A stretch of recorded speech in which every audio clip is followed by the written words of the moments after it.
दोस्तों नमस्कार, ये है मार्गदर्शन फॉर सिविल सर्विसेज। मैं अनुराग चौधरी। दोस्तों आज की वीडियो में प्रस्तुत है विभिन्न प्रतियोगी परीक्षाओं के सामान्य ज्ञान और सामान्य अध्ययन के लिए उपयोगी पर्यावरण एवं पारिस्थितिकी यानी इन्वायरमेंट एंड इकोलॉजी के महत्वपूर्ण प्रश्नों का संकलन, जो आपके आगामी परीक्षाओं जैसे यूपीपीसीएस प्रारंभिक परीक्षा, एलटी ग्रेड और गवर्नमेंट इंटर कॉलेज प्रवक्ता परीक्षा के सामान्य अध्ययन खंड के साथ अन्य प्रतियोगी परीक्षाओं के लिए बेहद महत्वपूर्ण है। इसमें परीक्षाओं की दृष्टि से महत्वपूर्ण प्रश्नों को हम एक से अधिक बार रिवाइज करेंगे ताकि ये प्रश्न आपको याद होते चले। तो आइए शुरू करते हैं आज का वीडियो। पर्यावरण एवं पारिस्थितिकी खंड के अंतर्गत पारितंत्र और पारिस्थितिकी से संबंधित महत्वपूर्ण तथ्य और इम्पॉर्टेंट प्रश्न। सबसे पहले आइए जानते हैं पारिस्थितिकी के बारे में। दोस्तों पारिस्थितिकी जीव विज्ञान की एक शाखा है। पारिस्थितिकी जो है ये जीव विज्ञान यानी बायोलॉजी की एक शाखा है, जिसमें जीव समुदाय और उनके वातावरण के मध्य पारस्परिक संबंधों का अध्ययन किया जाता है। अगर आपसे पारिस्थितिकी की परिभाषा पूछी जाए इकोलॉजी की, तो आप ये कह सकते हैं कि पारिस्थितिकी जीव विज्ञान की एक शाखा है जिसमें जीव समुदाय, देखिए महत्वपूर्ण तथ्य इसमें ये है पारिस्थितिकी में कि इसमें जीव समुदाय और उनके वातावरण के मध्य जो पारस्परिक संबंध हैं उनका अध्ययन किया जाता है। इसके अलावा आप जान लीजिए अर्नेस्ट हैकल ने पारिस्थितिकी की क्या परिभाषा दी है, इसको याद रखना जरूरी है।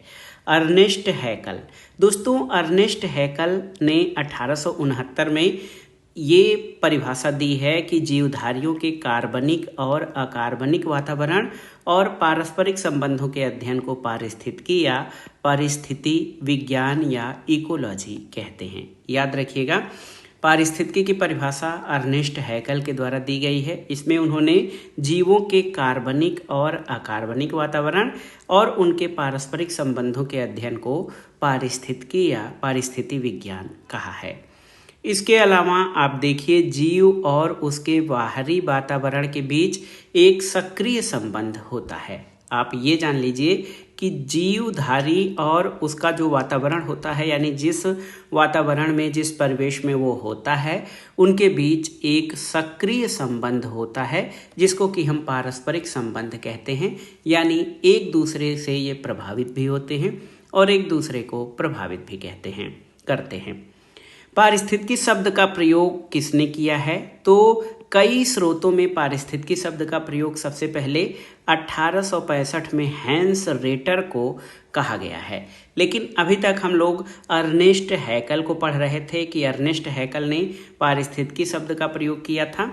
तो आप जान लीजिए कि पारिस्थितिकी शब्द का प्रयोग सबसे पहले 1865 में हैंस रेटर ने किया था। हैंस रेटर 1865 इन्होंने सबसे पहले पारिस्थितिकी शब्द का प्रयोग किया था।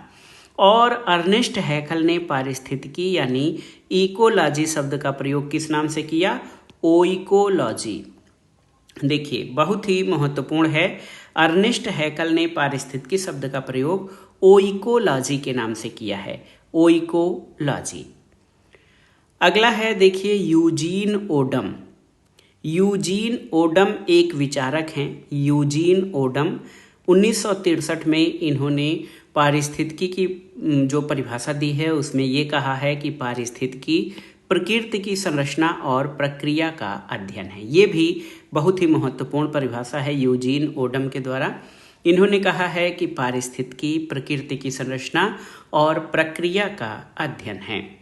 वर्तमान में पारिस्थितिकी के अंतर्गत किन चीज़ों को शामिल किया जाता है? तो वर्तमान में जो पारिस्थितिकी है इसके अंतर्गत जंतु, वनस्पति और जलवायु ही नहीं बल्कि मानव समाज और उसके भौतिक पर्यावरण की क्रियाविधि का भी अध्ययन किया जाता है। याद रखिएगा, वर्तमान में पारिस्थितिकी के अंतर्गत जंतु, वनस्पति और जलवायु के साथ मानव समाज और उसके भौतिक पर्यावरण का भी अध्ययन किया जाता है। आप जान लीजिए। देखिए पारिस्थितिकी तंत्र की विचारधारा, पारिस्थितिकी तंत्र की जो विचारधारा है इकोसिस्टम या पारिस्थितिकी तंत्र की विचारधारा, इसको कार्ल मोबियस ने बायोसिनोसिस कहा है। यहाँ पर एक बहुत ही महत्वपूर्ण है, कभी आपसे पूछा जा सकता है कि बायोसिनोसिस किसे कहा जाता है। तो पारिस्थितिकी तंत्र की विचारधारा को एक विचारक हैं कार्ल मोबियस, इन्होंने बायोसिनोसिस कहा था। और पारिस्थितिकी तंत्र को एक विचारक हैं फोर्ब्स ने माइक्रोकॉस्म की संज्ञा दी है। तो याद रखिएगा, पारिस्थितिकी तंत्र को बायोसिनोसिस ये कार्ल मोबियस ने कहा और पारिस्थितिकी तंत्र को फोर्ब्स ने माइक्रोकॉस्म कहा है। एक और टर्म आता है गहन पारिस्थितिकी या डीप इकोलॉजी। ये प्रश्न कई बार परीक्षाओं में पूछा गया है, तो इसको याद रखना जरूरी है। गहन पारिस्थितिकी या डीप इकोलॉजी शब्द का प्रयोग अर्नीनेस ने किया है। अर्नीनेस ने सबसे पहले डीप इकोलॉजी शब्द का प्रयोग किया। इसके अलावा पारिस्थितिकी निशे या आला, इसकी संकल्पना सबसे पहले ग्रीनेल ने प्रतिपादित किया है। याद रखिएगा, पारिस्थितिकी निशे या आला की संकल्पना को सबसे पहले ग्रीनेल ने प्रतिपादित किया है।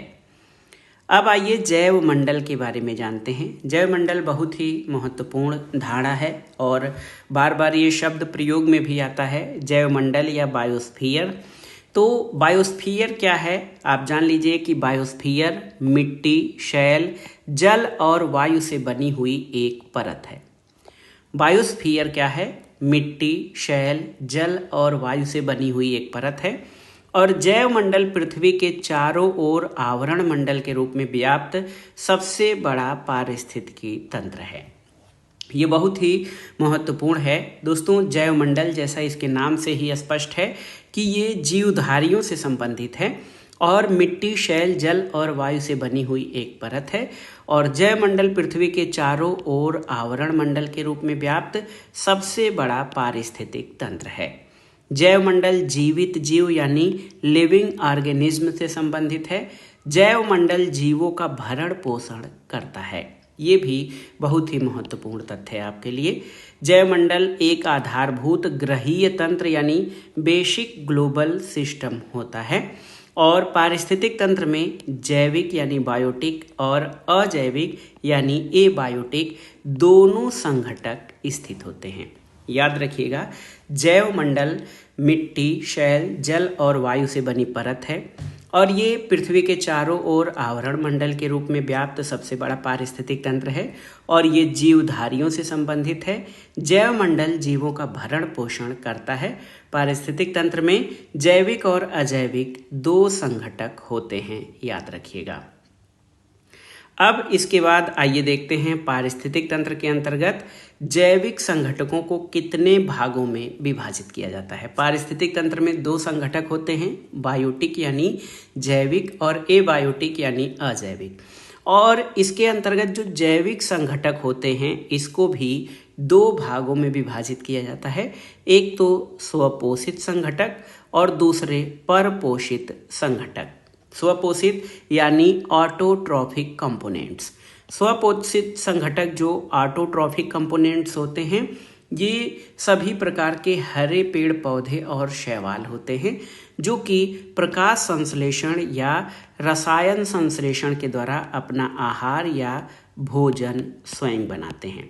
तो याद रखिएगा, पारिस्थितिक तंत्र के अंतर्गत जो जैविक संघटक या जो हमारे बायोटिक कंपोनेंट्स होते हैं ये इनको दो भागों में बांटा जाता है, स्वपोषित संघटक और परपोषित संघटक। स्वपोषित संघटक जो होते हैं वो प्रकाश संश्लेषण अथवा रसायन संश्लेषण के द्वारा अपना भोजन या आहार स्वयं बनाते हैं। इनको उत्पादक कहा जाता है। इसमें हरे पौधे और कुछ जीवाणु शामिल होते हैं, याद रखिएगा। स्वपोषी संघटक जो होते हैं इनको प्राथमिक उत्पादक या प्राथमिक पोषक या मूल उत्पादक प्राइमरी प्रोड्यूसर कहा जाता है। बहुत ही महत्वपूर्ण है। पारिस्थितिकी के अंतर्गत जो जैविक और अजैविक दो संघटक होते हैं उसमें जैविक संघटकों में दो भाग होते हैं, स्वपोषित संघटक और परपोषित संघटक। इसमें स्वपोषित संगठक अपना भोजन स्वयं बनाते हैं। इनको हरे पेड़ पौधे और जीवाणुओं के रूप में शामिल किया जाता है। और स्वपोषी संगठकों को प्राथमिक उत्पादक, प्राथमिक पोषक या मूल उत्पादक, प्राइमरी प्रोड्यूसर कहा जाता है। और आप जान लीजिए कि जैविक और अजैविक संगठकों के मध्य बिचौलिया का कार्य उत्पादक करते हैं। जैविक और अजैविक संगठकों के मध्य जो मीडिएटर या बिचौलिया का कार्य है ये उत्पादक करते हैं। उत्पादक यानी हरे पेड़ पौधे। समुद्री वातावरण में मुख्य प्राथमिक उत्पादक फाइटोप्लैंक्टन होते हैं, याद रखिएगा। जो हमारा समुद्री पारिस्थितिकी तंत्र है इसमें मुख्य प्राथमिक उत्पादक फाइटोप्लैंक्टन्स होते हैं और ये वहाँ के प्रारंभिक या छोटे जीवों के लिए मुख्य भोजन का कार्य करते हैं। इसके अलावा उपभोक्ता यानी कंज्यूमर ये मानव सहित परपोषित जंतु होते हैं। उत्पादक हरे पेड़ पौधे और शैवाल हैं और उपभोक्ता जो है ये मानव सहित परपोषित जंतु हैं। उपभोक्ता क्या हैं? तो उपभोक्ता आप याद रखिएगा स्वपोषित पौधों यानी प्राथमिक उत्पादक या प्राथमिक पोषक द्वारा उत्पन्न जैविक तत्वों से अपना आहार ग्रहण करते हैं। बहुत ही महत्वपूर्ण है दोस्तों। उपभोक्ता या कंज्यूमर जो होते हैं वो स्वपोषित पौधों यानी जिनको प्राथमिक उत्पादक कहा जाता है, प्राथमिक पोषक, उनसे जो उत्पन्न जैविक तत्व हैं उनसे अपना आहार ग्रहण करते हैं। और खाद्य श्रृंखला जो बनती है हरे पेड़ पौधों से लेकर जो है उपभोक्ता, प्राथमिक उपभोक्ता, द्वितीयक, तृतीयक उपभोक्ता, अपघटक, तो इस खाद्य श्रृंखला या फूड चेन में मानव प्राथमिक और द्वितीयक उपभोक्ता दोनों हैं। प्राथमिक उपभोक्ता इसलिए क्योंकि ये शाकाहारी और मांसाहारी दोनों होते हैं। ये हरे पेड़ पौधों की पत्तियों पर और उनसे उत्पन्न जो उत्पाद हैं उन पर निर्भर होते हैं। और इसके अलावा कुछ अन्य जो हरे पेड़ पौधों पर आधारित जीव जंतु हैं जैसे बकरी, हिरन आदि, इनको भी अपना भोजन बनाते हैं। तो ये मानव प्राथमिक और द्वितीयक उपभोक्ता दोनों हैं। एक पारिस्थितिक तंत्र के जो खाद्य श्रृंखला या फूड चेन होती है उसमें जंतुप्लवक, टिड्डे और गाय प्राथमिक उपभोक्ता होते हैं क्योंकि ये पूरी तरह से शाकाहारी यानी हरे पेड़ पौधों पर अपना आश्रय रखते हैं या उसी से अपना भोजन ग्रहण करते हैं। याद रखिएगा पारिस्थितिक तंत्र के खाद्य श्रृंखला में जंतुप्लवक या टिड्डे और गाय ये प्राथमिक उपभोक्ता होते हैं। याद रखिएगा बहुत ही महत्वपूर्ण है ये। उपभोक्ता द्वितीयक पोषक या द्वितीयक उत्पादक कहलाते हैं। अगर जो देखा जाए तो उपभोक्ता जो होते हैं ये द्वितीयक पोषक या द्वितीयक उत्पादक कहलाते हैं। जिस प्रकार से हरे पेड़ पौधे प्राथमिक पोषक या प्राथमिक उत्पादक कहलाते हैं उसी तरह से उपभोक्ता द्वितीयक पोषक या द्वितीयक उत्पादक कहलाते हैं। और एक पारिस्थितिक तंत्र के खाद्य श्रृंखला में पक्षी, मछलियाँ और भेड़िया ये द्वितीयक उपभोक्ता के रूप में होते हैं। वियोजक जिनको डीकम्पोजर्स कहा जाता है ये क्या होते हैं ये बताइए। तो डीकम्पोजर या वियोजक अपघटक सूक्ष्म जीव होते हैं और ये जो हैं ये प्राथमिक, द्वितीयक और सभी प्रकार के जो प्राथमिक उत्पादक, द्वितीयक उत्पादक उपभोक्ता होते हैं। ये एक प्रकार से सभी को जो है सरल जीवों में बदल देते हैं या सरल आणविक संरचनाओं में बदल देते हैं। देखिए पारितंत्र में खाद्य श्रृंखलाओं के संबंध में कवक, जीवाणु, इस प्रकार के जीव अपघटक यानी डीकम्पोजर कहलाते हैं। और इनका मुख्य कार्य क्या है? तो अपघटक या वियोजक मृत पौधों, जंतुओं और अन्य जैविक पदार्थों को सड़ा गलाकर जो है सरल अणुओं में वियोजित करते हैं। और वियोजन के दौरान अपघटक अपना आहार भी ग्रहण करते हैं और जैविक तत्वों की पुनर्व्यवस्था भी करते हैं। तो ये एक जो श्रृंखला होती है ये लगातार चलती रहती है। प्रकृति में पारिस्थितिक तंत्र को दो प्रमुख श्रेणियों में विभाजित किया जाता है। कौन कौन से? तो स्थलीय और जलीय तंत्र। स्थलीय और जलीय तंत्र में दो प्रमुख श्रेणियों में विभाजित किया जाता है। स्थलीय में घास स्थल, वन, मरुस्थल स्थलीय पारिस्थितिक तंत्र के उदाहरण हैं। जलीय पारिस्थितिक तंत्र में झील, नदियाँ, समुद्र और तालाब इत्यादि आते हैं। याद रखिएगा। पारिस्थितिक तंत्र दो मुख्य श्रेणियों में विभाजित कर सकते हैं अध्ययन के लिए, स्थलीय और जलीय तंत्र। आप जानते हैं कि घास स्थल, वन और मरुस्थल ये स्थलीय पारिस्थितिक तंत्र हैं, जबकि झील, तालाब, नदी, समुद्र ये सभी जलीय पारिस्थितिक तंत्र के उदाहरण हैं। इसके अलावा आप देखिए, पारिस्थितिक तंत्र जीवमंडल में एक सुनिश्चित क्षेत्र धारण करता है, ये भी बहुत ही महत्वपूर्ण है। और पारिस्थितिक तंत्र जो है ये कार्यशील क्षेत्रीय इकाई है, ये सक्रिय होता है यानी कार्यशील होता है। और पारिस्थितिक तंत्र जो है एक कार्यशील क्षेत्रीय इकाई होता है। पारिस्थितिक तंत्र प्राकृतिक संसाधन होते हैं, इनकी अपनी उत्पादकता होती है। और प्राकृतिक पारिस्थितिक तंत्र मानवीय गतिविधियों के द्वारा जो है ये देखा जाए, मानवीय गतिविधियों द्वारा मानवीकृत परिस्थिति में पारिस्थितिक तंत्र में परिवर्तित हो सकता है। जैसे जो झील है, प्राकृतिक झीलें हैं, प्राकृतिक तालाब हैं, वन हैं, इनमें मानव अपने हस्तक्षेप से कुछ जो है परिवर्तन करता है। घास स्थल प्रदेश के बहुत बड़े भाग को जोतकर मानव ने उसे शस्य भूमि या फसल या खेती की जाने वाली भूमि में परिवर्तित कर दिया है। और प्राकृतिक वनों के बड़े भाग को काटकर उस भूमि पर कृषि कार्य और निवास यानी बसावट के रूप में इसको परिवर्तित कर चुका है। सागरीय जल खारा यानी सैलाइन होने के कारण, घुलित ऑक्सीजन, प्रकाश और तापमान के स्थिर रहने के कारण सबसे स्थिर तंत्र होता है। अगर आपसे पूछा जाए कि सबसे स्थिर तंत्र या सबसे स्थिर पारिस्थितिक तंत्र कौन सा है, तो ये सागरीय जल है, ये खारा होता है, इसमें घुलित ऑक्सीजन होता है और साथ ही साथ प्रकाश और तापमान यहाँ पर स्थिर होता है। इस कारण इसको सबसे स्थिर जो है तंत्र माना जाता है। समुद्री जल में सर्वाधिक जो लवण पाया जाता है वो कौन सा है? ये है सोडियम क्लोराइड। इसके बाद मैग्नीशियम क्लोराइड की मात्रा समुद्री जल में पाई जाती है। एक और महत्वपूर्ण तथ्य है कि पृथ्वी पर पाए जाने वाले जो समुद्र हैं ये आपस में मिले हुए हैं। जैसे भूखंड होते हैं तो भूखंड अलग अलग हैं या छोटे बड़े भूखंड अलग अलग हैं, इस तरह से नहीं हैं। आप ये जान लीजिए कि जो सागर हैं, जो भी समुद्र हैं, वो आपस में बटे हुए नहीं बल्कि आपस में मिले हुए हैं।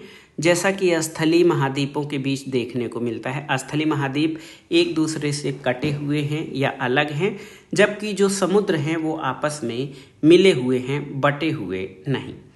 एक और प्रश्न पूछ सकता है कि सर्वाधिक तापमान में अंतर कहाँ पाया जाता है?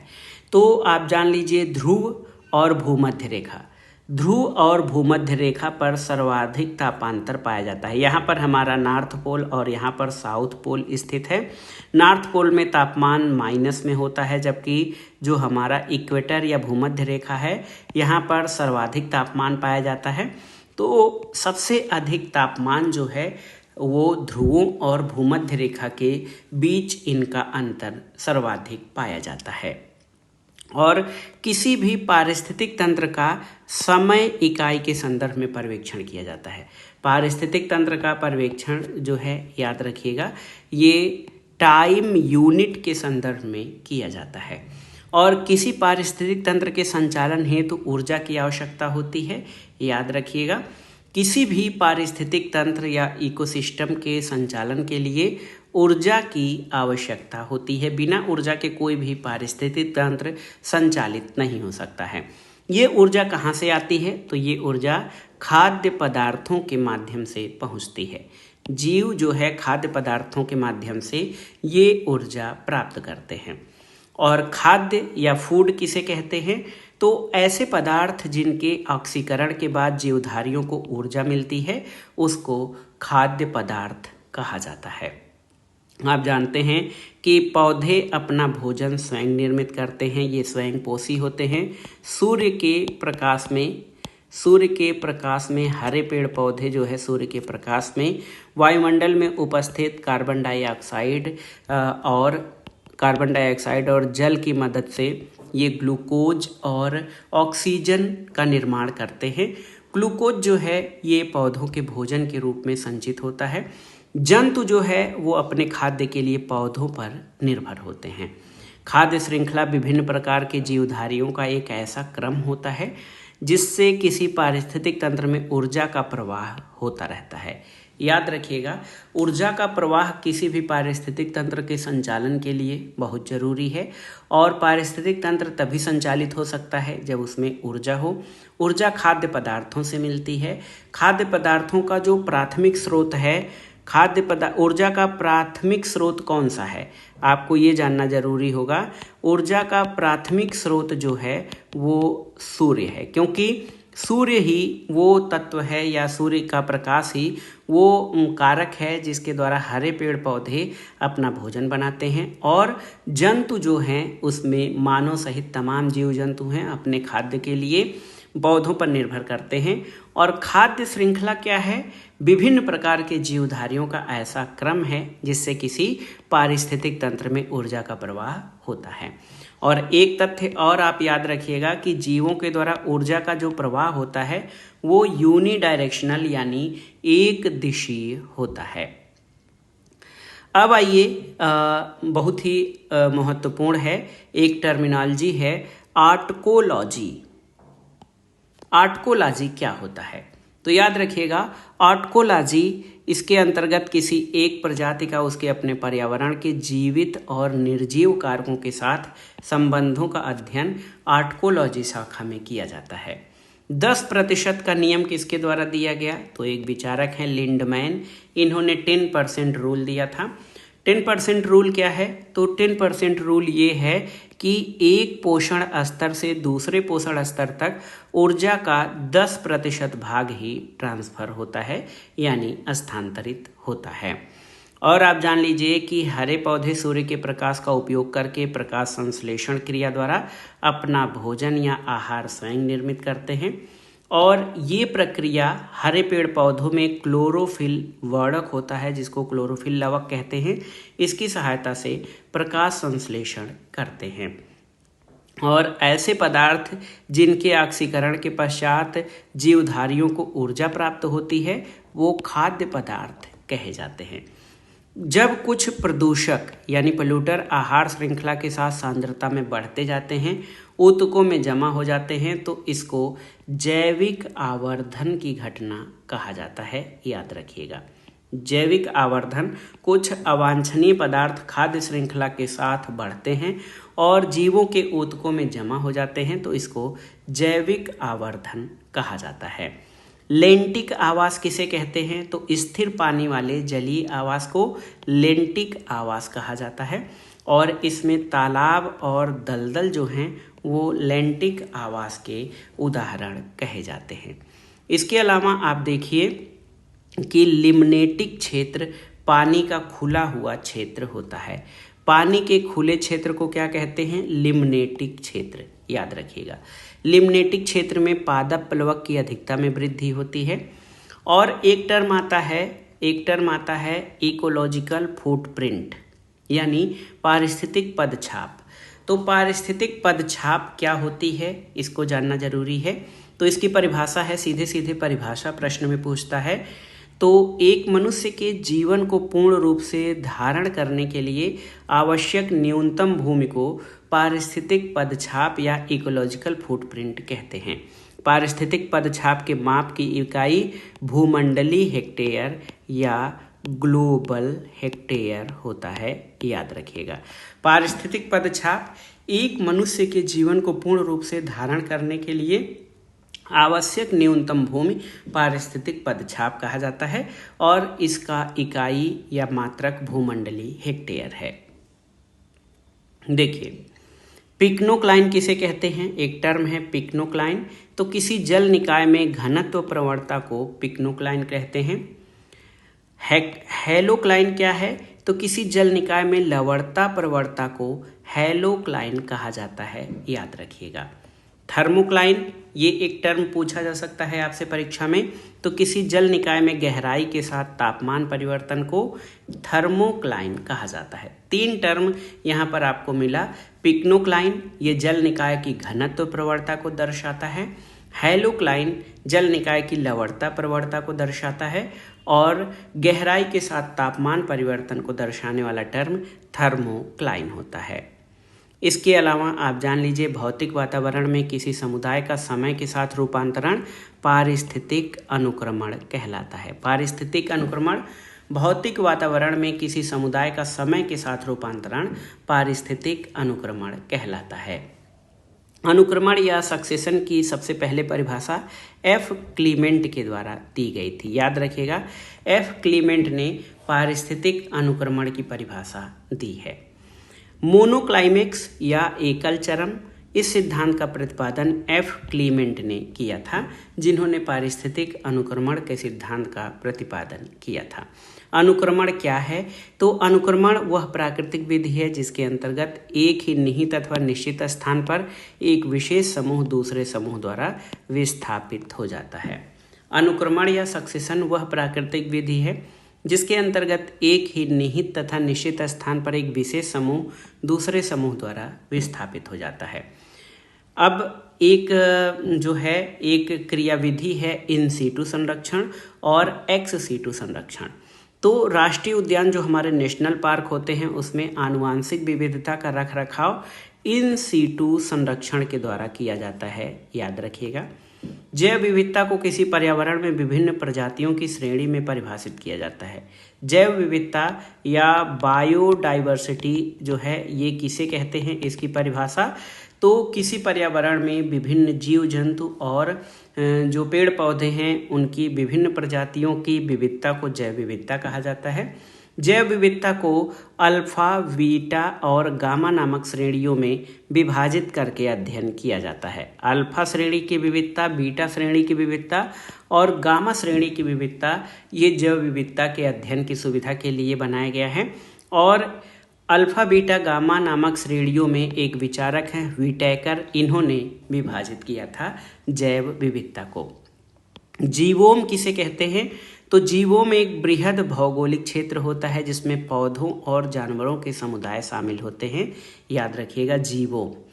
साधारणतया एक जीवोम को वहाँ की प्रमुख वनस्पति के आधार पर जाना जाता है। बायोम या जीवोम एक बृहद भौगोलिक क्षेत्र होता है जिसमें पौधों और जानवरों के समुदाय शामिल होते हैं। और आप जान लीजिए कि जीवोम जो है वहाँ की प्रमुख वनस्पति के आधार पर जाना जाता है। जीवोम के कई प्रकार हो सकते हैं, जैसे घास भूमि जीवोम, मरुस्थली जीवोम, टुंड्रा जीवोम। सबसे अस्थायी पारिस्थितिक तंत्र कौन सा होता है? तो ओशियन या महासागर। सबसे अस्थायी पारिस्थितिक तंत्र महासागर होता है। और एक प्रश्न और पूछा जाता है कि पारिस्थितिक तंत्र शब्द का प्रयोग सबसे पहले किसने किया था? तो ए.जी. टांसले। ए.जी. टांसले ने 1935 में सबसे पहले पारिस्थितिक तंत्र शब्द का प्रयोग किया था और उन्होंने अपने वनस्पतियों की अवधारणाओं में इस शब्द का प्रयोग सबसे पहले किया था। पारिस्थितिक तंत्र प्रकृति की मूल इकाइयाँ मानी जाती हैं। पारिस्थितिक तंत्र जीवमंडल यानी बायोस्फीयर का ही एक भाग होता है। और आप जान लीजिए कि किसी भी पारिस्थितिक निकाय में ऊर्जा का प्राथमिक स्रोत सौर ऊर्जा होती है और सूर्य से प्राप्त ऊर्जा के आधार पर ही हमारे यहाँ जो पारिस्थितिक निकाय में है ऊर्जा का वो संचालन होता है।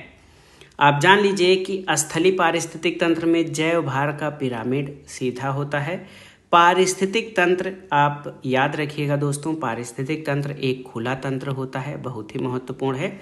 और पारिस्थितिक तंत्र में प्रत्येक पोषण स्तर से आगे बढ़ने पर ऊर्जा का ह्रास होता है, बहुत ही महत्वपूर्ण है। पारिस्थितिक तंत्र में प्रत्येक पोषण स्तर से आगे बढ़ने पर ऊर्जा का ह्रास होता है। वन, झील और घास के मैदान ये प्राकृतिक पारिस्थितिक तंत्र के उदाहरण हैं। और समुद्र जो है वो दुनिया का विशालतम पारिस्थितिक तंत्र है, याद रखिएगा। तो दोस्तों ये था आज का वीडियो। विभिन्न प्रतियोगी परीक्षाओं के सामान्य ज्ञान और सामान्य अध्ययन के लिए उपयोगी पर्यावरण और पारिस्थितिकी के अंतर्गत पारितंत्र और पारिस्थितिकी से संबंधित महत्वपूर्ण तथ्य और जानकारी जो आपके आगामी विभिन्न परीक्षाओं जैसे यूपीपीसीएस प्रारंभिक परीक्षा, एलटी ग्रेड और जीआईसी प्रवक्ता परीक्षा के साथ अन्य प्रतियोगी परीक्षाओं के सामान्य ज्ञान और सामान्य अध्ययन के लिए बहुत ही उपयोगी है। आप इन प्रश्नों को अच्छे से तैयार कर लीजिएगा। ये वीडियो आपको कैसा लगा हमें कमेंट बॉक्स में ज़रूर बताइएगा। वीडियो को लाइक करें, शेयर करें और इस चैनल मार्गदर्शन फॉर सिविल सर्विसेज को सब्सक्राइब करें। वीडियो देखने के लिए धन्यवाद। नमस्कार।